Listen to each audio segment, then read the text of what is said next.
Kevin Ballard, New Hampshire. Glenn Peters, Massachusetts. Kurt Kendall, Ohio. Gareth Jones, Massachusetts. Campbell Roberts, New York. Denninger Steve, New Hampshire. Alan Carney, Rhode Island. Roger Jones, Massachusetts. Steve Bornstein, Tennessee. Michael Day, Massachusetts. Scott Hampton, Utah. Christopher Handy, Washington, D.C. Dan Blair, Connecticut. Linda Getz, New Jersey. Ian Ferland, Maine. Sarah Scheller, Wisconsin. Tim McCarthy, Texas. Alan Jasper, Iowa. Corey Jackson, Massachusetts. Don Bryan, New Hampshire. Tom Angora, Massachusetts. David Klipsick, Nebraska. Jason Simon, Washington. Ken French, Missouri. Brett Mallard, North Carolina.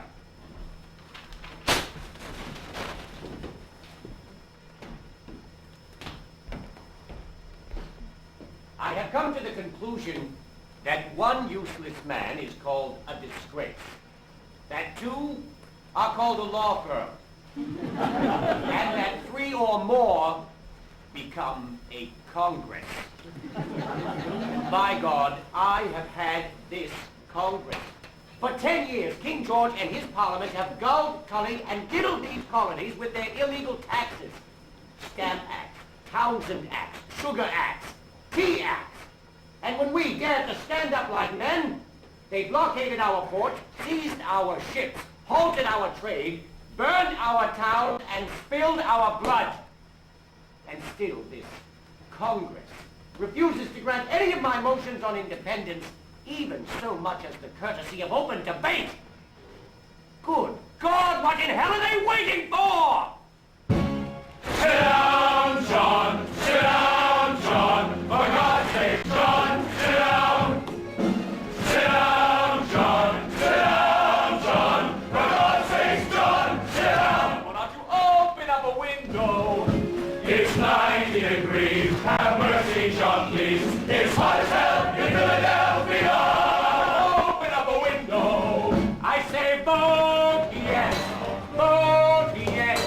Vote for Independence Day. Someone ought to open up a window. I say vote yes. Sit down, John. Vote for Independence Day. Someone ought to open up a window. No! Too many flies. Too many flies. But it's hot as hell in Philadelphia. Can we compromise here? Vote yes. No, too many flies here. Vote yes. Oh, for God's sake, John, sit down. Good God! Consider yourselves fortunate that you have John Adams to abuse, for no sane man would tolerate it. John, you're a bore. We've heard this before. Now, for God's sake, John, sit down. I say vote yes. No. Vote yes. No. Vote for Independence Day. Someone ought to open up a window. I say vote yes. Sit down, John. Vote for Independence Day. Will someone shut that man up? Never. Never. Dear God. For 1 year they've been sitting here. A whole year. Doing nothing. I do believe you laid a curse on North America. A curse that we here now rehearse in Philadelphia. A second flood, a simple famine, swarms of locusts everywhere, or a cataclysmic earthquake, I accept with some despair. But no, you sent us Congress. Good God, sir, was that fair? I say this with humility in Philadelphia. We're your responsibility in Philadelphia. If you don't want to see us hanging on some far-off British hill, if you don't want the voice of independence forever still, then God, sir, get me to it, for Congress never will. You see, we piddle, twiddle, and resolve. Not one damn thing do we solve. Piddle, twiddle, and resolve. Nothing's ever solved in foul, fetid, humid, foggy, filthy Philadelphia. Someone ought to open up a window. Oh, shut up! I call the Congress's attention to the petition of Mr. Melchior Meng, who seeks $20 compensation for his dead mule. Seems the animal was employed transporting luggage in the service of this Congress. Well, the question appears to be one of occasion. For if the mule expired not while carrying, but after being unloaded, well then surely the beast dropped dead on its own time. Good God!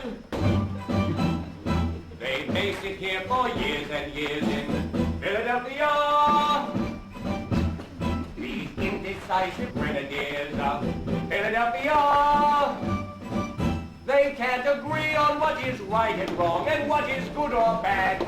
I'm convinced the only purpose this Congress ever had was to gather here specifically to drive John Adams mad. You see, we piddle, twiddle, and resolve. Not one damn thing do we solve. Piddle, twiddle, and resolve. Nothing's ever solved. It's found that it's fuming, foggy, filthy Philadelphia. John, is that you carrying on? John! Oh, Abigail. Abigail, I have such a desire to knock heads together. Then why do you stay there? Come home, John. It's only 300 miles to Boston. If you leave tonight, you could be home in only 8 days. How can I do that, Abigail? I'm no further along now than when I first got here. I know, my dearest, I know. But that's because you make everything so complicated. Well, it's all quite simple, really. Just tell the Congress to declare independence. And sign your name, get out of there, and hurry home to me. Our children all have dysentery. Little Tom keeps turning blue. Little Abby has the measles, and I'm coming down with flu. They say we make it smallpox. Madam, what else is new? Abigail, in my last letter, I wrote you that the king had collected 12,000 German mercenaries to march against us. I asked you to organize the ladies to make saltpeter for gunpowder. Have you done as I've asked? No, John, I have not. Why have you not? Because you neglected to tell us how saltpeter is made. By treating sodium nitrate with potassium chloride, of course. Oh, yes, of course. It will be done then. I'm afraid we have a more urgent problem, John. More urgent, madam? There's one thing every woman's missing. Massachusetts Bay! Oh, don't smirk at me, you egotist pay. Heed to what I say. We've gone from Framingham to Boston, and we cannot find a pin. Don't you know there's a war on, sending tradesmen with a grin? Well, we will not make saltpeter until you send us pins. Pins, madam! Saltpeter! Pins. Saltpeter! Pins. Saltpeter! Pins. Saltpeter! Pins. Peter! Pins. Peter! Pins. Peter! Pins. Peter! Pins. Done, madam. Done. John. Hurry home, John. Oh, as soon as I am able. Don't stop writing. It's all I have. Every day, my dearest friend. Till then, Till then, I am as I ever was and never shall be. Yours, yours, yours, yours, yours, saltpeter, John. Abigail. For Lord's sake, John, sit down.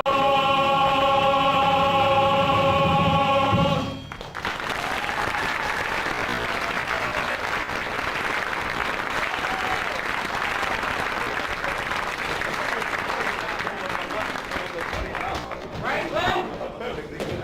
Franklin! Franklin! Where the devil were you when I needed you? Right here, John, being preserved for posterity. Do you like it? It stinks! As ever, the soul of tact. Well, the man is no Botticelli. And the subject is no Venus. Damn it, Franklin, you heard what I suffered in there? Heard, of course I heard, along with the rest of Philadelphia. Lord, your voice is piercing, John. Oh, I wish the devil my arguments were. Damn it, Franklin, when will they make up their minds? With one hand, they can raise an army, select one of their own to lead it, and share the news from Bunker's Hill.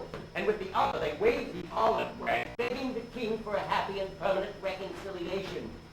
Damn it, Fat George has declared us in rebellion. Why in bloody hell can't they? Really, John, you sound as if independence were the rule. It's never been done before. No colony has ever broken from the parent stem in the history of the world. Damn it, Franklin, you make us sound treasonous. Do I? Treason. Treason is a charge invented by winners as an excuse for hanging the losers. Franklin, I have better things to do than to sit here listening to you quote yourself. Oh, that was a new one. Damn it, Franklin, we are at war. To defend ourselves, nothing more. We expressed our displeasure and the English moved against us. In turn, we have resisted. Now our fellow congressmen want to effect a reconciliation before it becomes a war. Reconciliation, my ass. The people want independence. The people have read Mr. Paine's Common Sense. I doubt very much that Congress has. John, why don't you give it up? Nobody listens to you. You're obnoxious and disliked. I'm not promoting John Adams. I'm promoting independence. Evidently, they cannot help connecting the two. Franklin, what are you suggesting? That someone else in Congress proposed. Never! Why? Who did you have in mind? Oh, I don't know. I really haven't given it much thought. You sent for me, Benjamin? Never! Hello, Johnny. Richard. Richard, Johnny and I need some advice.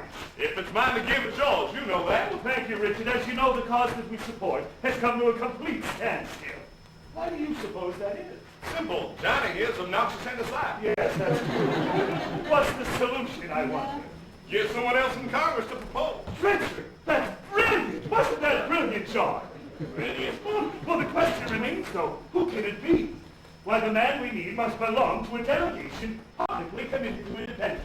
And at the present time, only Massachusetts, New Hampshire, and Delaware have declared our way.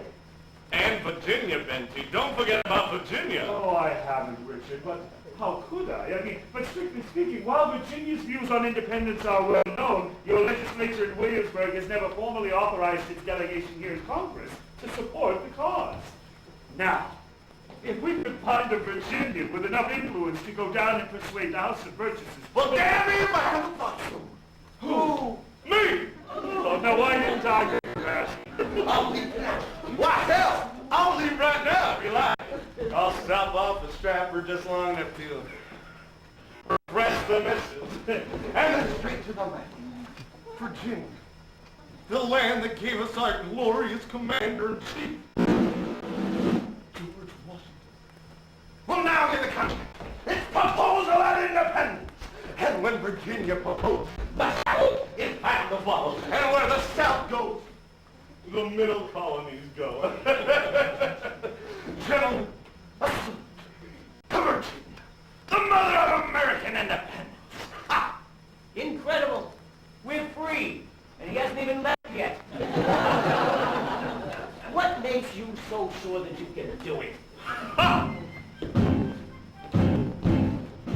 My name is Richard Henry Lee. Virginia is my home. My name is Richard Henry Lee. Virginia is my home.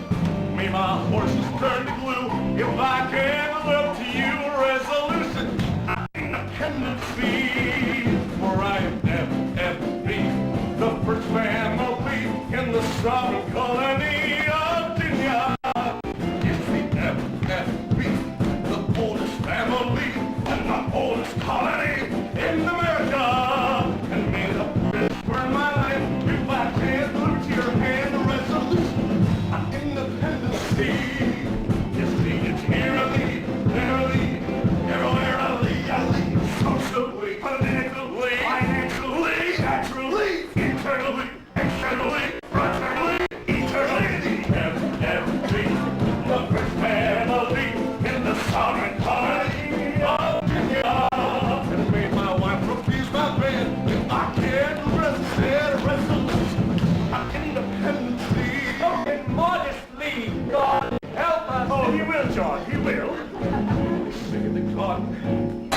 everybody's gone. All of the gone heaven is everybody's gone. But I tell you, Thomas Bride, got live on the side of the Louise of old Virginia. Yes, everybody gone. It's here, Lee, there, Lee, everywhere I leave, here, Lee, there, Lee, everywhere I leave. Look out there, I believe. Bobby Lee, get on that horse, Harry Lee. And Richard H. That's me. And may my blood stop running blue if I can't live up to your resolution. I'm independent. Yes, sir, by God, it's here, Lee, there, Lee. Born in the Lee, here, Lee, there, Lee. When they leave immediately. Here, Lee, there, Lee. When you return shortly. Here, Lee, there, Lee. And I'll come back triumphantly. Here, Lee, there, Lee. Everywhere I lead, I lead.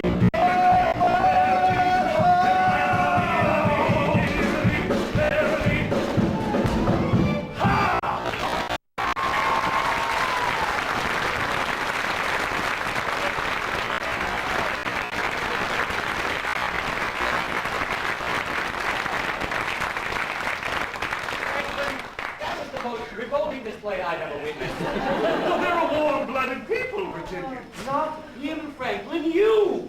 You in your eternal obsession with deviousness. If you had come right out and asked him, he would have been gone a half an hour ago. Oh, cheer up, John. At this very moment, our cause is again riding high, sitting straight in the saddle, and in full gallop for Virginia. And our women are serene, Oh no, he's back. full-bosomed, full-bosomed Benji. Everyone a queen. Why the hell leave? Damn it, leave the old Virginia. Yes, sir, I know. Here, Lee, there, Lee. Come on, John, stand by, Lee. Here, Lee, there, Lee. Everywhere I lead, I lead. Here, Lee, there, Lee.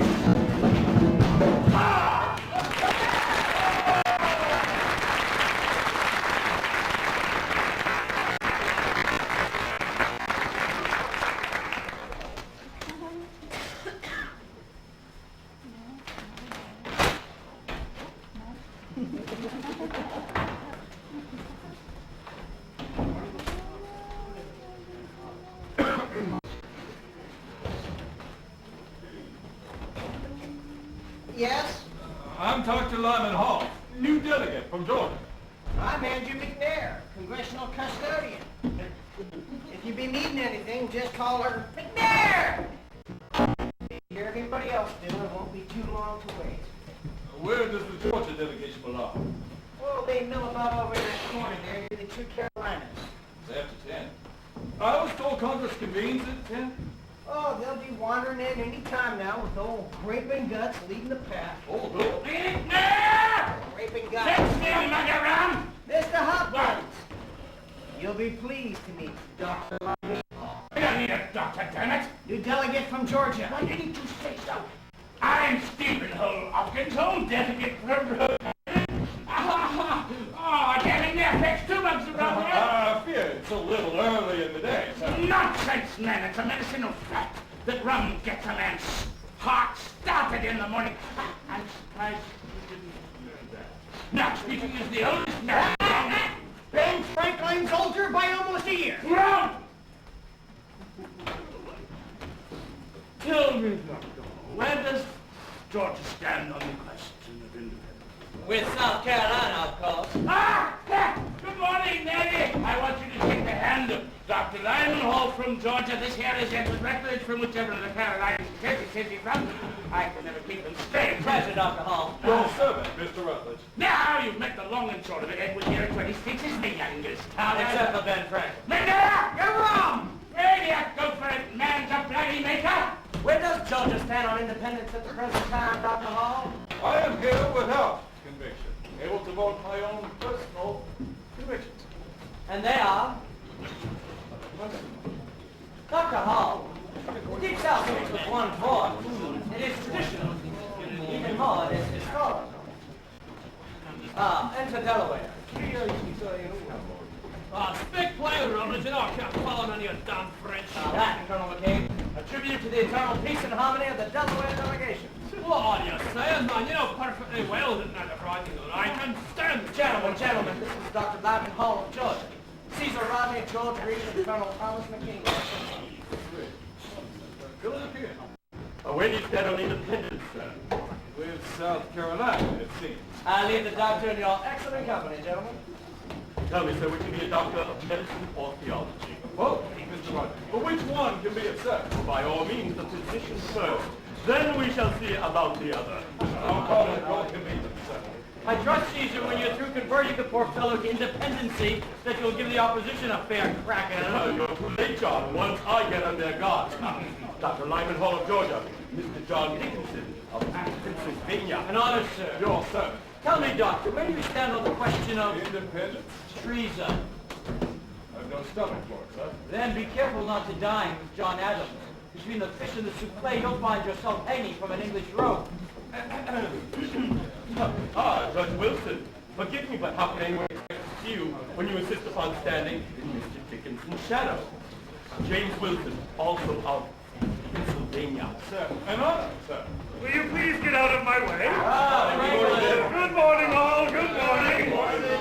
Do you have the honor to be Dr. Franklin? Yes, I have that honor. Unfortunately, the gout accompanies the honor. Yeah, I've been living high again. Oh, Steve, I only wish King George felt like my big toe. All over. McNair! Yes! Fetch a pillow and 2 bucks of rum. Franklin! Morning, Mr. Adams. Franklin, where is that idiot lady? Is he back yet? I don't want to see him. Softly, John. Your voice is hurting my foot. 148, Franklin. That's as long as I'll stay silent. I'll be it longer. That slave Popinjay was so damn sure of himself. He's had time to bring back a dozen proposals by now. Tell me, James, how do you explain the strange monumental quietude that Congress has been treated to these past 30 days? Has the ill wind of independence finally blown itself out? Well, John, if you ask me, I'll For tell you myself, I must confess that a month free from New England noise is more therapeutic than a month in the country. Don't you agree, James? Well, yes, John, you know that I always... Mr. Adams! Pray, look for your voice, sir. It cannot be far. God knows we need the entertainment in this Congress. Congratulations, John. You just made the greatest contribution to independence. You got your plan shot. One more day, Franklin. One more day. Gentlemen, the usual morning festivities concluded. I now call Congress to order. Mr. Thompson.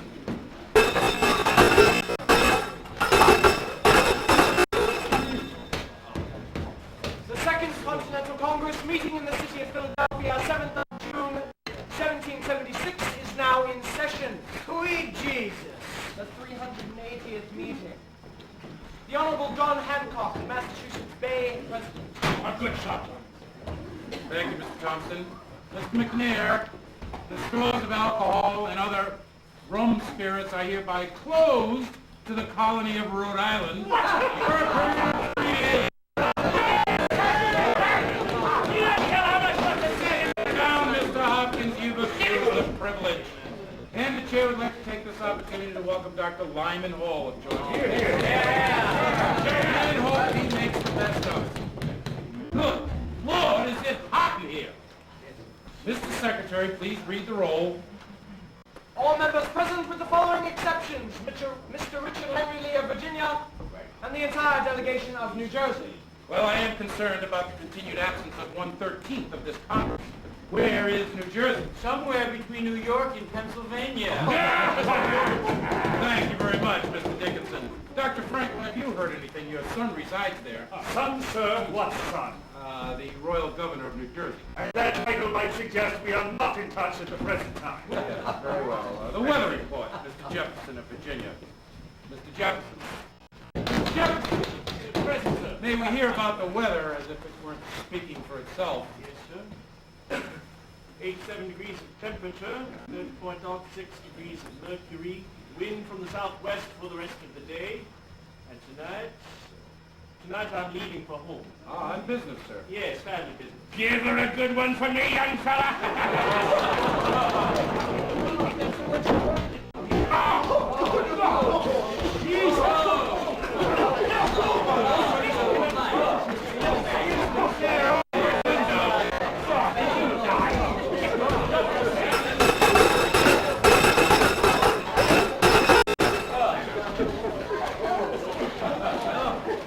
From the Commander, Army of the United Colonies in New York, dispatch number 1137. Luigi.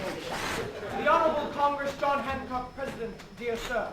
It is with grave apprehension that I have learned this day of the sailing from Halifax, Nova Scotia, of a considerable force of British troops in the company of foreign mercenaries and under the command of General Sir William Howe. There can be no doubt that their destination is New York. For to take in hold this city and the Hudson Valley beyond would serve to separate New England from the other colonies, permitting both sections to be crushed in turn. Sadly, I see no way of stopping them at the present time, as my army is absolutely falling apart, my military chest is totally exhausted, my commissary general has strained his credit to the last, my quartermaster has no food, no arms, no ammunition, and my troops are in a state of near mutiny. I pray God some relief arrives before the Armada, but fear it will not. Your obedient, G. Washington. Mr. President, Colonel McKay. surely we've managed to promote the gloomiest and the continent to the head of a group. Those dispatches are the most oppressive accumulation of disaster, doom, and despair. It's too damn hot. General Washington will continue wording his dispatches as he sees fit. In the meantime, we hope he finds happier thoughts to convey in the near future. Mr. Thompson, are there any resolutions? Dr. Josiah Bartlett of New Hampshire. Resolved that for the duration of the present hostilities that the Congress discourage every type of extravagance and dissipation. Lavish funerals and other special gatherings, especially on horse races.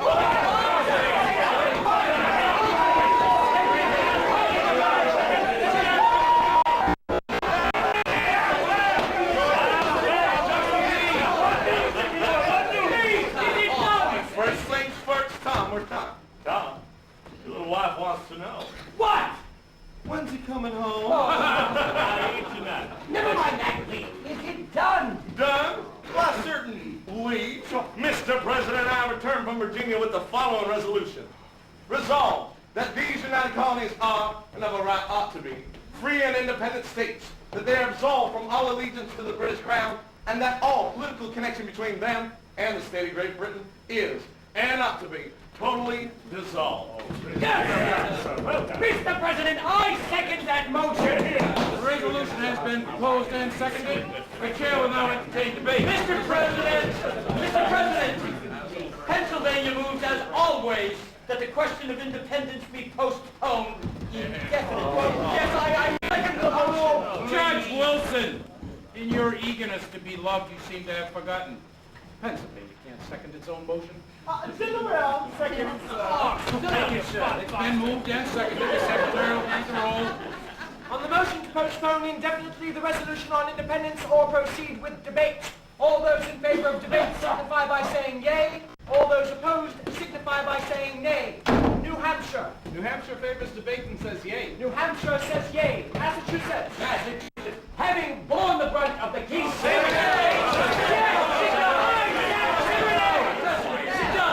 Massachusetts now and for all time says yay. Massachusetts says yea. Rhode Island. Mr. Hopkins. Where is Rhode Island? Rhode Island's out visiting the necessary. Well, after what he's consumed, I'm not surprised. We'll come back to him, Mr. Thompson. Rhode Island passes.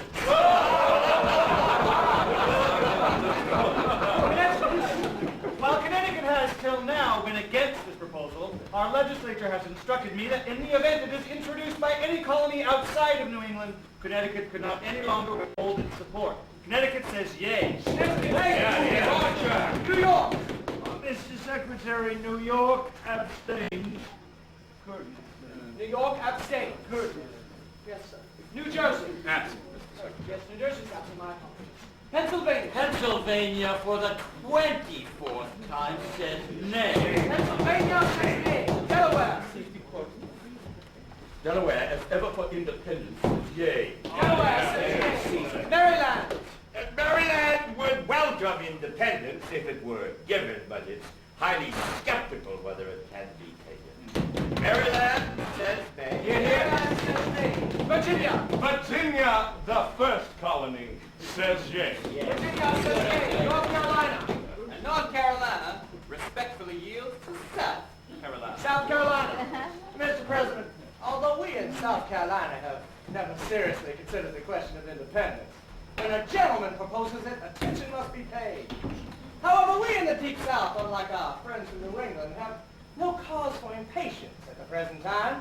If at some future date it becomes the wish of all our sister colonies to effect a separation, we will not stand in the way. But for the time being, South Carolina will wait and watch.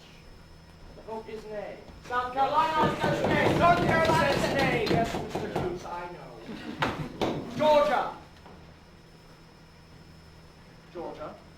Mr. Secretary, Georgia seems to be split right down the middle on this issue. The people are against it, I'm for it. What if we do so? I'm afraid I'm not yet certain whether represent the people means relying on their judgment or on my own. So in all fairness, until I can figure it out, I'd better lean a little toward their side. And Georgia says nay. Georgia. To you, sir. Rhode Island. Second call, Rhode Island. Hold your horses and say, cunning! We are waiting on you, Mr. Hopkins. It won't kill you! God, you think Congress would have a Joe's pistol? Now, come on, tell me where she's at. 5 for postponement, 5 for debate, 1 abstention, and 1 absence. Sir, it's up to me, isn't it?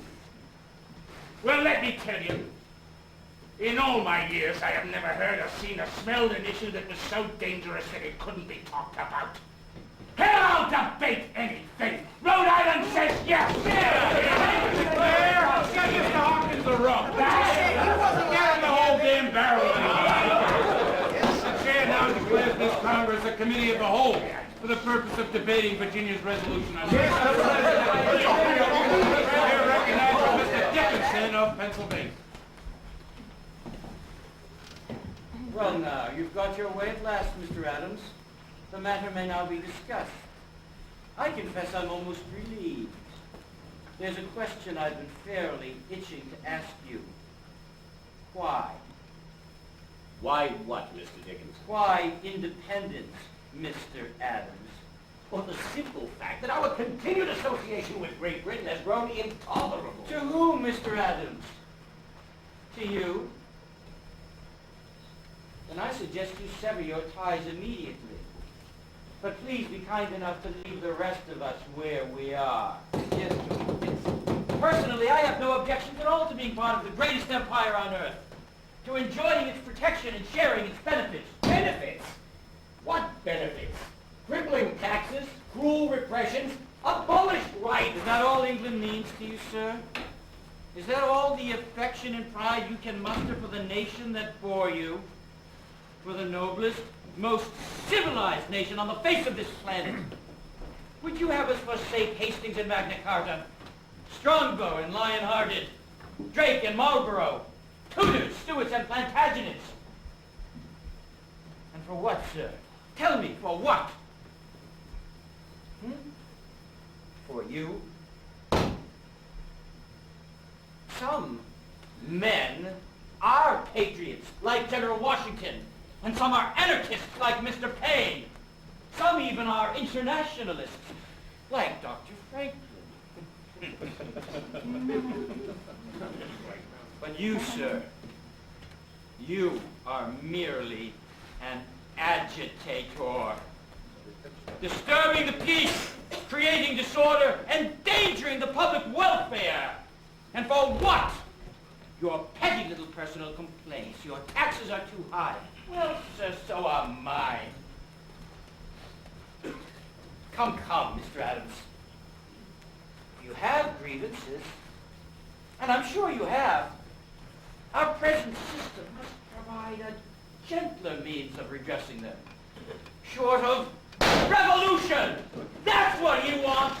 Nothing short of it will satisfy him! Violence, rebellion, treason!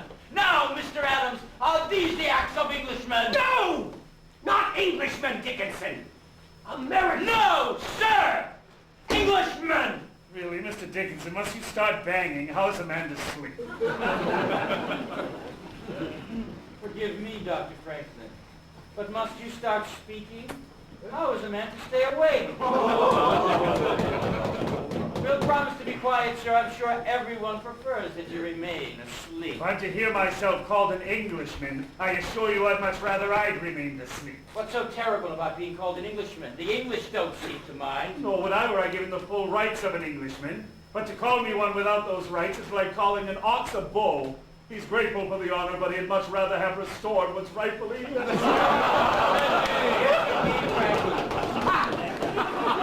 When did you first notice they were missing, sir?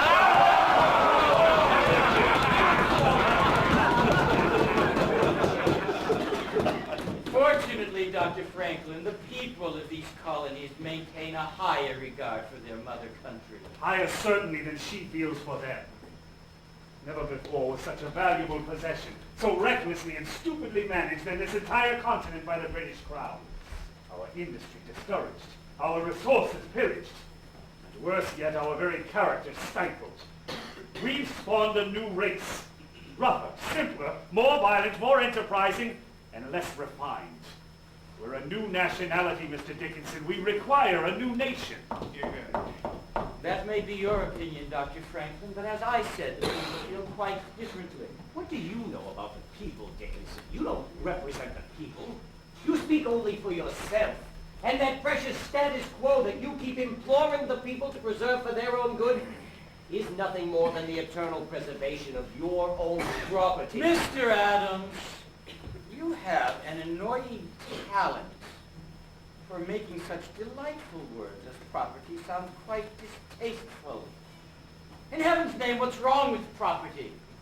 Perhaps you've forgotten that many of us first came to these shores in order to secure rights to property, and that we hold those rights no less dear than the rights you speak of. So fat, so safe, so comfortable in Pennsylvania. And what is this independence of yours, except the private grievance of Massachusetts? Why is it always Boston that breaks the king's peace? My dear Congress, you must not adopt this evil measure. It is the work of the devil. Leave it where it belongs, in New England. Brother Dickinson, New England has been fighting the devil for more than 100 years. And as of now, Brother Sherman, the devil has been winning hands down. Why, at this very moment, he is standing here in this Congress. Don't let him deceive you. This proposal is entirely his doing. Just a minute, Mr. Oh, it Dickinson. may bear Virginia's name, but it reeks of Adams, Adams, and more Adams. Look at him, ready to lead this continent down the fiery path of total destruction. Why can you not acknowledge what already exists? It's been more than a year since Concord and Lexington. We are at war now, damn it! You may be at war, you, Boston and John Adams, but you will never speak of Pennsylvania. You and your Pennsylvania proprietors, cool, considerate men. You keep to the rear on every issue, so that if we should go under, you should remain a fly. Are you calling me a coward? Yes, coward! Lawyer!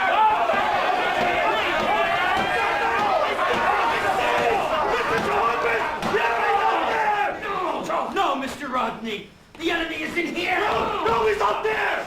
England is closing in its king up our air! There's no time. There's no air. Caesar, go to McCain. Please. I am some consul. You should go home. A man ought to die in his own bed. John, I'm here, Caesar. I leave you with the divided Delaware. Forgive me. Come, Caesar, I'll take you home. John, I'll be back within the week.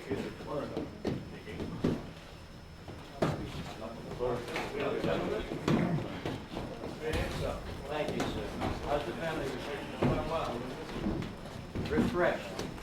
Mr. President, South Carolina calls the question. What's that, Mr. Rodney? Yes, I said, Mr. President, South Carolina desires to end the debate and calls the question of independence. The question has been called and seconded. Franklin, do something! Secretary will record the vote. All those in favor of the resolution on independence as proposed by the colony of Virginia signify by Mr. saying... Secretary, would you read the resolution again?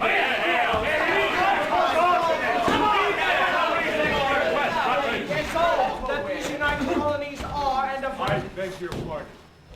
I'm the Reverend John Witherspoon. Yes. New delegate from New Jersey. Where's Dr. Franklin? Franklin? Dr. Franklin, I regret that I must be the bearer of unhappy tidings, but your son, the Royal Governor of New Jersey, is taken prisoner, and under guard moved to the colony of Connecticut for safekeeping. Is he unharmed, sir? The last I heard he was, yes, sir. Well, then why the long face? I understand Connecticut's an excellent location. Tell me, why did they arrest the little bastard? Our New Jersey delegate has eliminated the old previous delegation to this Congress and has created a new one. Quickly, man, where do you stand on independence? Why haven't I made that clear? No! No, I suppose I haven't, but that is the reason for the change. I've been instructed to vote for independence. Mr. President, Massachusetts is now prepared to vote on the issue of independence and reminds the chair of its privilege to decide any vote that is deadlocked. I won't forget, Mr. Adams. And the chair would like to welcome Reverend Witherspoon to Congress and appoint him as congressional chaplain. With my pleasure, sir. Very well. Mr. Thompson, you may proceed with the vote. All those in favor of the resolution on independence as proposed by the colony of Virginia signify by saying... Mr. President, Pennsylvania moves that any vote in favor of independence must be unanimous. What? I second the motion. What is that, Judge? Wilson. Delaware seconds, Mr. President. But no vote has ever had to be unanimous. Yes, but this one must be. On what grounds? On the grounds that no colony be torn from its mother country without its own consent. Yeah, I have. But it will never be unanimous, damn it. If you say so, Mr. Adams. It has been moved and seconded that the vote on independence must be unanimous in order to carry. All those in favor signify by saying yea. Yay! 6 colonies say yea. All those opposed? Nay! 6 colonies say nay. Mr. Secretary, New York abstains. Mr. Morris, why does New York constantly abstain? Why doesn't New York just stay in New York? Very well. The vote is tied. The principles of independence have no greater advocate in this Congress than your president. And for that reason, I must join those who vote for unanimity. John, what are you saying? You sunk us! Hear me out. Don't you see that any colony who opposes independence will be forced to fight on the side of England? We'll be setting brother against brother. The emblem of our new nation will be the mark of Cain. I see no other way, John. Either we walk together, or together we stay where we are. No! See you, Mr. Thompson. A unanimous vote being necessary in order to carry. If any be opposed to the resolution on independence as proposed by the colony of Virginia, signify by saying... Mr. President! For heaven's sake, let me get through it once. Mr. President! I move for a postponement. Postponement. I wish you the same luck I had. No, Mr. Adams is right. We need a postponement. Yes. On what grounds? On what grounds? Mr. President, how can this Congress vote on independence without some sort of a declaration outlining? Declaration? What sort of declaration? A declaration outlining the reasons for our separation, the whys and the wherefores, and so on and so forth, etc., etc. Ditto, ditto. Ditto. Yeah, but we know those. Well, of course, we know them, but we shall require strong allies, Spain and France, for instance. Such a declaration would be keeping with European delegates. Calm down, Mr. Adams. You'll have to do better than that. Answer straight. What would be its purpose? To place before mankind the common sense of the subject, in terms so plain and firm as to command their assent. Mr. Jefferson, are you seriously suggesting that we publish a paper declaring to all the world that an illegal rebellion is in reality a legal one? Why, Mr. Dickinson, I'm surprised at you. You should know that a rebellion is always legal in the first person, such as our rebellion. It is only in the third person. They are rebellion when it is illegal. Mr. President, I second the motion to postpone the vote on independence for a period of time sufficient for the writing of a declaration. The motion to postpone has been moved and seconded. Mr. Thompson, please record the vote. All those in favor of the motion to postpone signify by saying yea. Yay! 6 colonies say yea. All those opposed? Nay! 6 colonies say nay. Mr. Secretary, New York, abstain. Mr. Morris, what the hell goes on in New York? I'm sorry, Mr. President, but the simple fact is that our legislature has never given us any explicit instructions on anything. That's impossible. Have you ever been present at a meeting of the New York legislature? They speak very loud and very fast. Nobody pays attention to what anybody else says, and consequently, nothing ever gets done. I beg the Congress pardon. My sympathies, Mr. Morris. Very well. The vote is again tied. The chair decides in favor of postponement. And now a committee will be formed to manage the declaration. That document to be written, debated, and approved by the beginning of July, just 3 weeks hence. At which time Congress will reconvene and Virginia's resolution of independence will finally be voted. Is that clear? Yes. So ruled. Now the following gentlemen serve on the Declaration Committee. Dr. Adams, Dr. Franklin, and Mr. Adams. Thank you, sir. Mr. Sherman of Connecticut, Mr. Livingston of New York, and certainly Mr. Lee of Virginia. Excuse me, Mr. President, but I must be returning to the sovereign colony of Virginia, as I've been asked to serve as governor. Therefore, I must decline respectful leave. Very well, you're excused, Mr. Lee. I suppose we could get by with a 4-man committee. No, Mr. President. This committee needs a Virginian. I suggest a replacement, Mr. Thomas Jefferson. Excellent. Very well, Mr. Adams, Mr. Jefferson. Mr. President, I move for adjournment. I don't see any objections. All right, gentlemen. Let us get on with it. Which one of us will write our Declaration of Independence? Mr. Adams, I say you should write it. To your legal mind and brilliance we defer. Well, if I'm the one to do it, they'll run their quill pen through it. I'm obnoxious and dislike, you know that, sir. Yes, I know. So I say you should write it, Franklin. Yes, you. Hell no. Yes, you, Dr. Franklin. You. What? You. What? You. What? Mr. Adams. What, Mr. Adams? The things I write are only light extemporanea. I won't put politics on paper in some mania. So I refuse to use the pen in Pennsylvania. Pennsylvania, Pennsylvania, refuse to use the pen.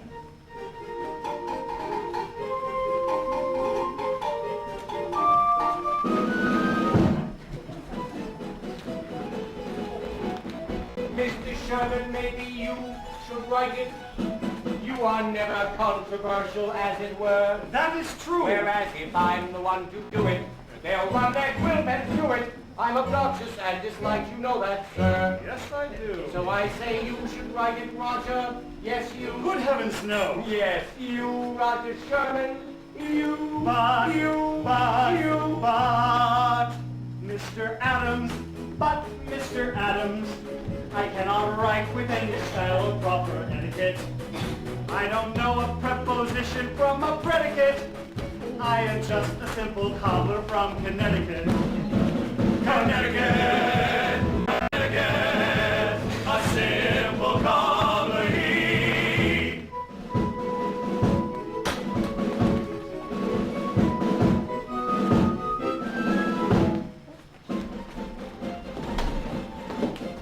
Mr. Livingston, maybe you should write it. You have many friends and you're a diplomat. Oh, that word. Whereas if I'm the one to do it, they'll run their quill pens through it. He's obnoxious and disliked, did you know that? Hadn't heard. So I say you should write it, Robert. Yes, you. Not me, Johnny. Yes, you, Robert Livingston. You. You. Mr. Adams. I've been presented with a new son by the noble stork. So I am going home to celebrate and pop the cork with all the living studs together back in old New York. New York, New York, Livingston's going to pop a cork. Mr. Jefferson. Mr. Adams, leave me alone!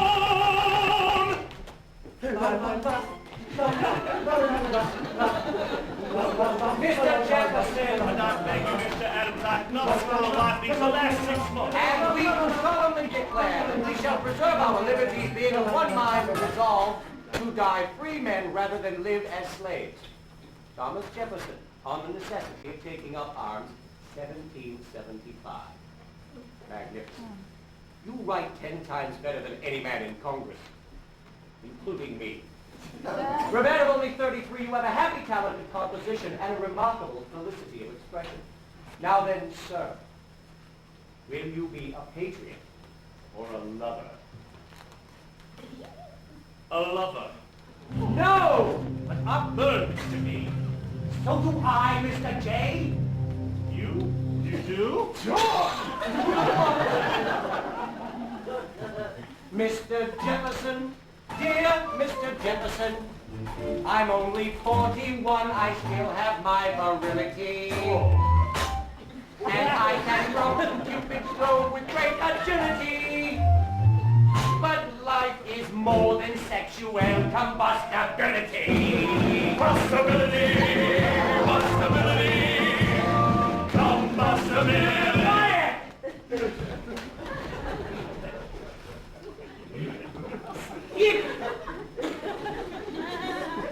Now you will write it, Mr. J. Who will make me, Mr. A? I. You? Yes. How? By physical force if necessary. It's your duty. Your duty, damn it! Mr. Adams! Damn you, Mr. Adams! You're obnoxious and disliked, that cannot be denied. Once again you come between me and my lovely bride. Lovely bride! Oh, Mr. Adams, you are driving me to homicide! Homicide! Homicide!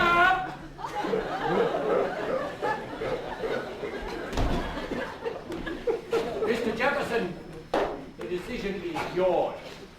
Do with it as you like. We may see murder.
Well, Jefferson, are you finished, man?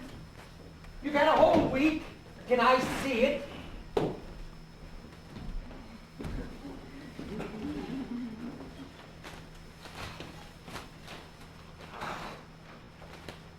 Then There comes a time in the lives of men when it becomes necessary to advance from that subordination to which they have hitherto remained. This is terrible. Where's the rest of it? Good God, sir. Do you mean to say it is not yet completed? No, sir, I mean to say it has not yet begun. You've had an entire week. The whole earth was created in 1 week. Someday you must tell me how you did.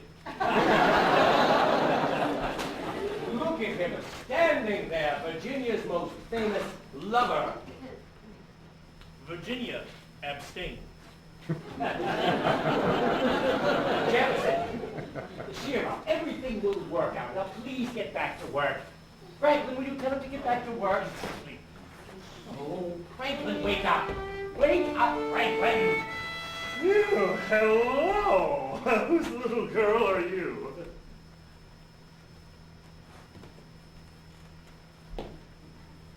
John, who is she? His wife, I think. What makes you so sure? Because I sent for her. You what? It occurred to me that the sooner his little problem was resolved, the sooner our little problem would be resolved. Good thinking, John, good thinking. Thank you. Madam, may I present myself? I'm Adams, John Adams.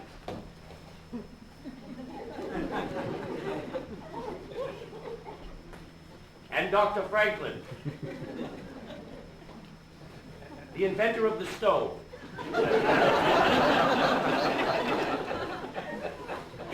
Jefferson, would you kindly present me to your wife?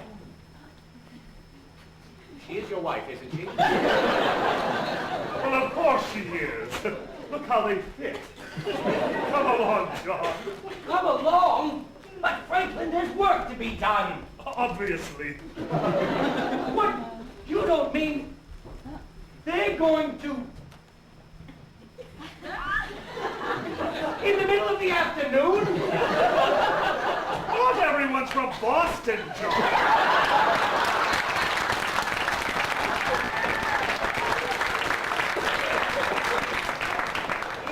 Incredible. Good night. Franklin, have you eaten? I had a turkey's fresh over at Bunch of Grapes. I have a rendezvous, John. I'd ask you along, but talking makes her nervous.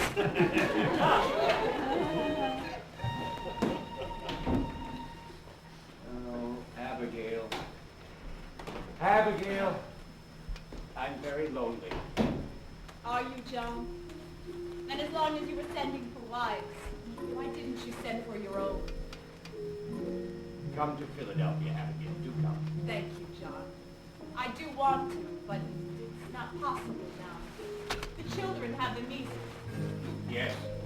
So you wrote Tom and little Abby? Only now it's Quincy and Charles.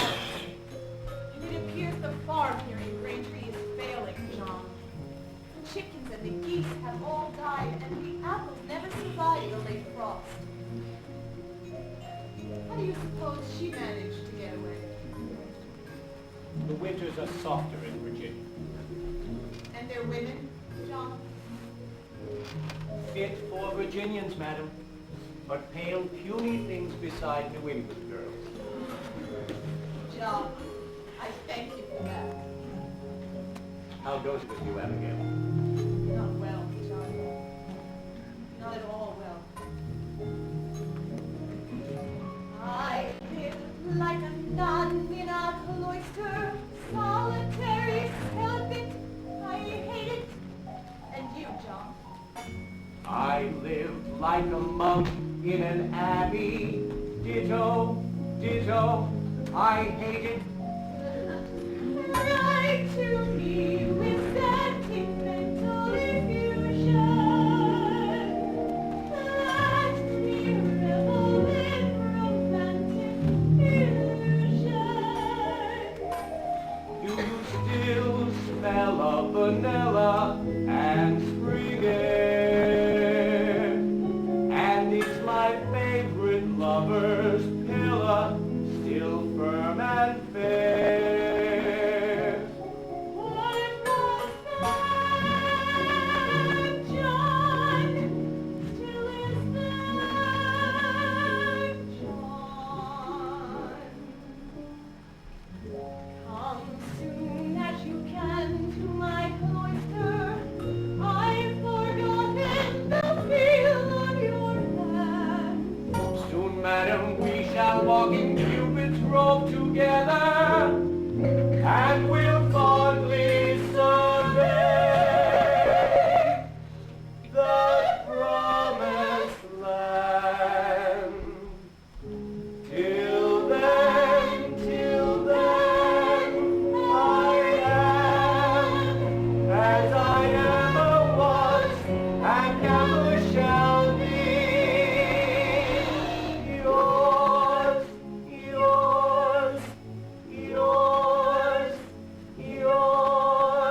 late, John. I was up till all hours.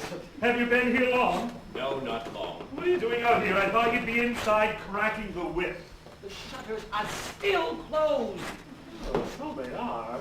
You know, as the French say... Oh, please, Franklin, spare me your body mind this early in the morning.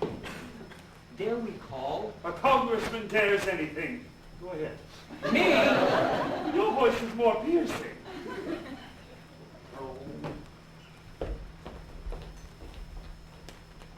Franklin, this is positively obscene. Oh, nonsense. They're young and they're in love. Not them, Franklin. Us.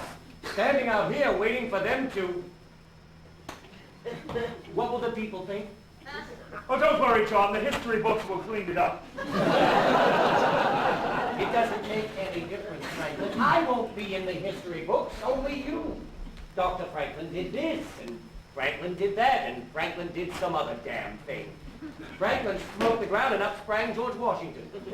Fully grown, on his horse.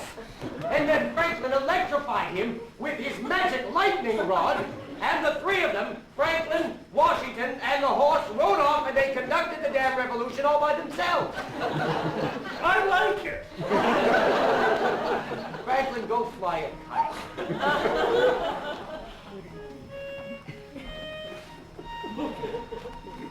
Oh, John, look at her. I am. Oh, she's even more magnificent than I remembered. Of course, we didn't see much of her front last night. Good morrow, madam. Good morrow. Good morrow, good morrow. It is indeed an honor to meet the two greatest men in America. Oh, the two greatest within earshot, anyway. Now, I'm not an idle flatterer, Dr. Franklin. My husband admires you both greatly. Oh, then we are doubly flattered, for we admire very much that which your husband admires. Did you sleep well, madam? Oh, no, I mean, did you lie comfortably? I didn't, oh, hell, you know what I mean. Yes, John, we do. Put this in your mouth. Tell me, madam, a little bit about yourself. What's your first name? Martha. Martha. Oh. He might have at least told us that. Your husband doesn't say very much. Yes, he's the most silent man in Congress. I don't think I've ever heard him utter more than 3 sentences together. Not everyone's a talker, John. It's true, you know. Tom is not a talker.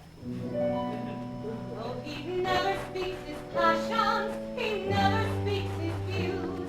Whereas other men speak volumes, the man I love is mute. In truth, I can't recall being wooed with words at all. Even now. Go on, madam. Yes, madam. How did he win you? And how does he hold on to a bounty such as you?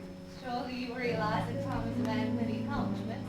An author, lawyer, farmer, architect, statesman. And still one more thing that I hesitate to mention. Oh, don't hesitate, madam. Please don't hesitate. No, tell us. What else can that red-headed tombstone do? He plays the violin. He tucks it right under his chin. And he blows, oh, he blows.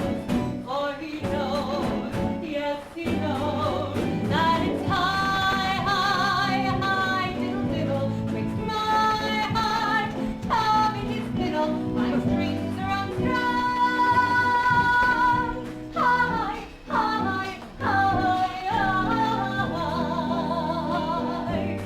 I am undone. The violin, madam. I hear his violin, and I get this feeling within, and I sigh, oh, sigh.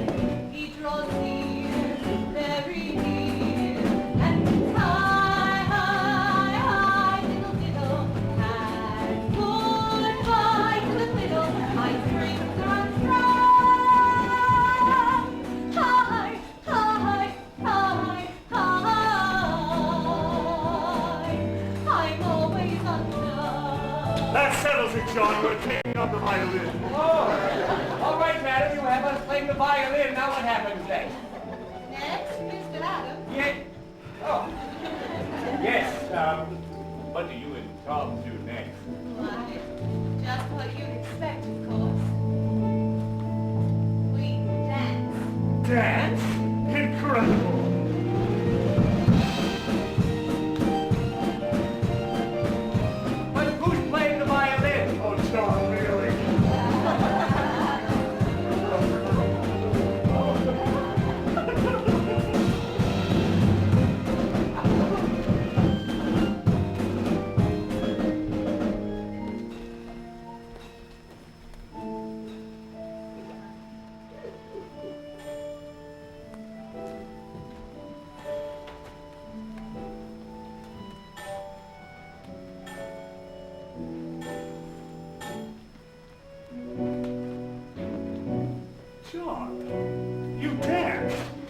not everyone's from Philadelphia.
Franklin, look, he's done it! He's written something!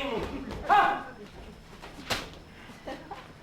Dear Mr. Adams, I am taking my wife back to bed. Kindly go away. Your obedient, T. Jefferson. Incredible. Perhaps I'm the one who should have written the Declaration after all. What? Well, at my age, there's little doubt that the pen is mightier than the sword.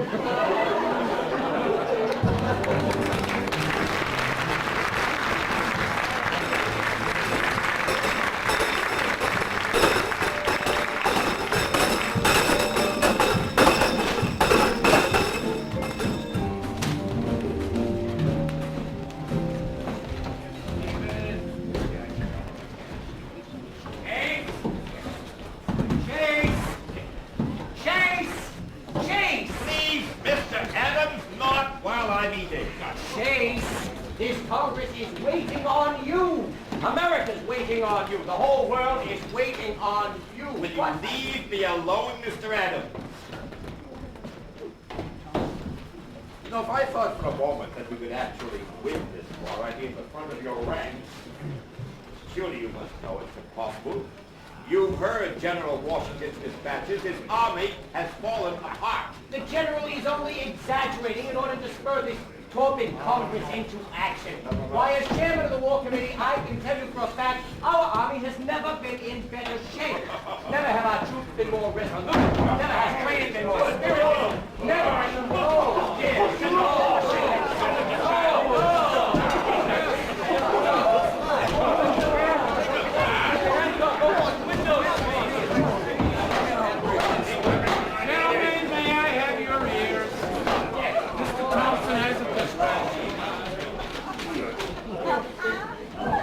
From the Commander, Army of the United Colonies in New York. Dispatch number 1157. To the Honorable Congress, John Hancock, President, dear sir. It is with the utmost despair that I must report to you the confusion and disorder that reign in every department. The Continental soldier is as nothing ever seen in this or any other century. He is a misfit, destructive, ignorant of hygiene, disorderly, and totally disrespectful of rank. The situation is most desperate at the New Jersey training ground in New Brunswick, where every able-bodied whore in the colonies has assembled. There are constant reports of drunkenness, desertion, foul language, naked bathing in the Repertory River, and an epidemic of the French disease. I have declared the town off limits to all military personnel with the exception of officers. I beseech the Congress to dispatch the War Committee to this place in the hope of restoring some of the order and discipline we need to survive. Your obedient, G. Washington. Oh, come on with the hyena. Well, Mr. Adams, you are chairman of the War Committee. I up to whoring, drinking, deserting, and New Brunswick. There must be some mistake. I have an aunt who lives in New Brunswick. Sorry to hear that. You must tell her to keep up the good work. Come, Mr. Adams. You must see that it's hopeless. Let us recall General Washington and disband the Continental Army before we are overwhelmed. Oh, yes. The English would like that, wouldn't they? Why not ask them yourself? They ought to be here any minute. And when they hang you, Mr. Adams, I hope you will put in a good word for the rest of us. Face facts, Mr. Adams. A handful of drunk and disorderly recruits against the entire British Army. The finest musketmen on earth. How can we win? How can we possibly hope to survive? Tell me, if you thought that we could beat the Redcoats, would Maryland say yea to independence? Well, I suppose... No supposing, Chase. Would you or wouldn't you? Very well, Mr. Adams. Yes, we would. Then come with me to New Brunswick. Speak for yourself. You heard what Washington said. It's a shambles up there. John, they're pushing you into it. What do you say, Chase? Go ahead, Sam. It sounds lively as hell up there. All right. Yes. Why not? And maybe it will be Mr. Adams that comes to his senses. Mr. President, the War Committee will heed General Washington's request. A committee made up of Mr. Chase, Dr. Franklin, and myself will leave immediately for New Brunswick. Very well, Mr. Adams. Is that satisfactory with you, Dr. Franklin? Franklin, wake up. We're going to New Brunswick. Like hell I am. What for? The whoring and the drinking. Oh, Dr. Franklin. All right, Chase. Move that bar. Let's go left, right, Let's move it. Going to New Brunswick. You'll see what I mean. Mr. McNair, all this talk of independence has left a certain foulness in the air. My friends and I would appreciate it if you would open some windows. But what about the flies? The windows, Mr. McNair. Open the windows, close the windows. Sweet Jesus! Oh, say, you see what I see. Congress here in sweet serenity. I could cheer, the reason's clear. For the first time in a year, Adams isn't here. And look, the sun is in the sky, a breeze is blowing by, and there's not a single fly. Come sing Hosanna, Hosanna, Hosanna, Hosanna, and it's cool. Come ye cool, cool, conservative men, our light will never ever be seen again. We have land, cash in hand, self-command, future plan. Fortune thrives, society survives, in neatly ordered lives, with well-endowed wives. Come sing Hosanna, Hosanna, in our breeding and our manner, we are cool. Come ye cool, cool, consider it set, we'll dance together to the same minuet, to the right, ever to the right, never to the left, forever to the right. Let our creed be never to exceed regulated speed, no matter what the need. Come sing Hosanna, Hosanna, emblazoned on our banner is keep cool.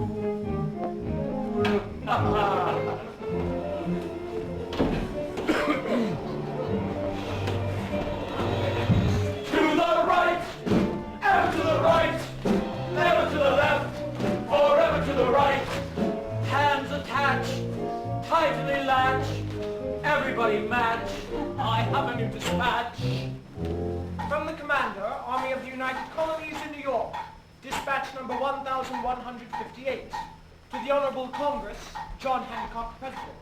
Dear Sir, I woke this morning to find that General Howe has landed 25,000 British regulars and Hessian mercenaries on Staten Island, and that the fleet, under the command of his brother, Admiral Lord Howe, controls not only the Hudson and East Rivers, but New York Harbor, which now looks like all of London afloat.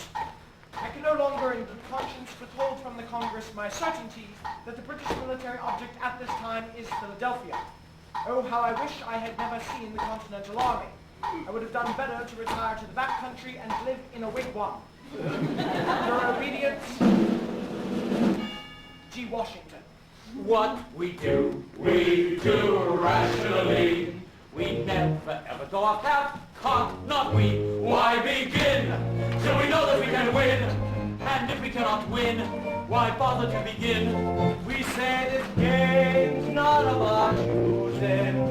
Why should we risk losing? We cool men. Mr. Hancock, you're a man of property, one of us.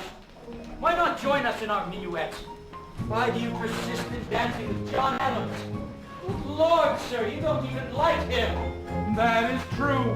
He annoys me quite a lot. But still, I'd rather trot to Mr. Adams to give up. But why? For personal glory, for a place in history? Be careful, sir. History will brand him and his followers as traitors. Traitors to what, Mr. Dickinson? To the British Crown or to the British half-crown? Fortunately, there are not enough men of property in America to dictate policy. Perhaps not. But don't forget that most men with nothing would rather protect the possibility of becoming rich than face the reality of being poor. And that is why they will follow us to the right, ever to the right, never to the left, or ever to the right. Where there's gold, a market that will hold, tradition that is old, reluctant to be bold. I sing Hosanna, Hosanna, in a sane and lucid manner. We are cool, we're the cool, conservative men, whose like may never ever be seen again. With a land, cash in hand, self-command, future plan, and we'll hold to our gold, tradition that is old, reluctant to be bold. We say this game's not of our choosing. Why should we risk losing? We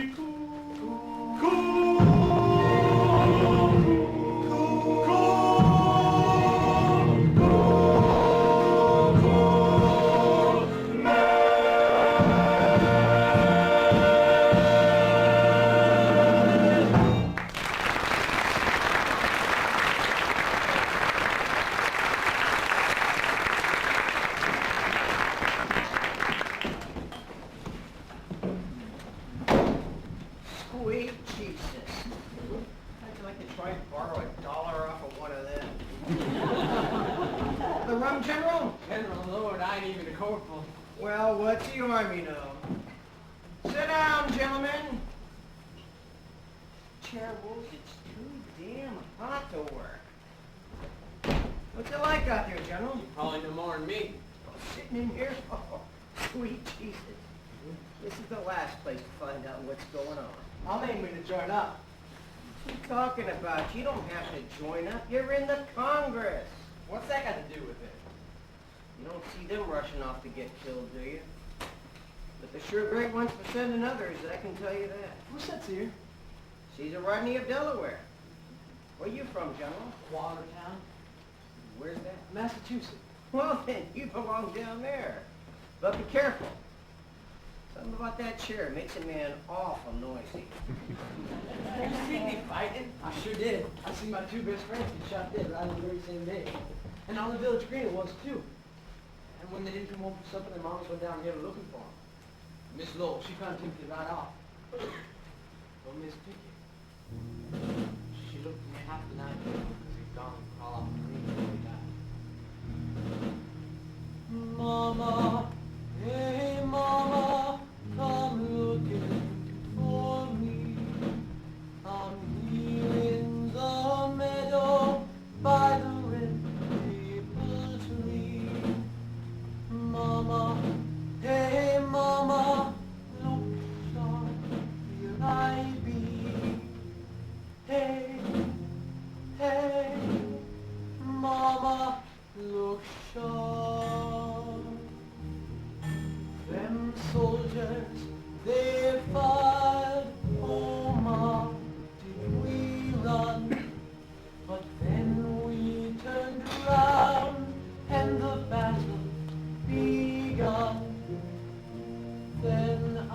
went under.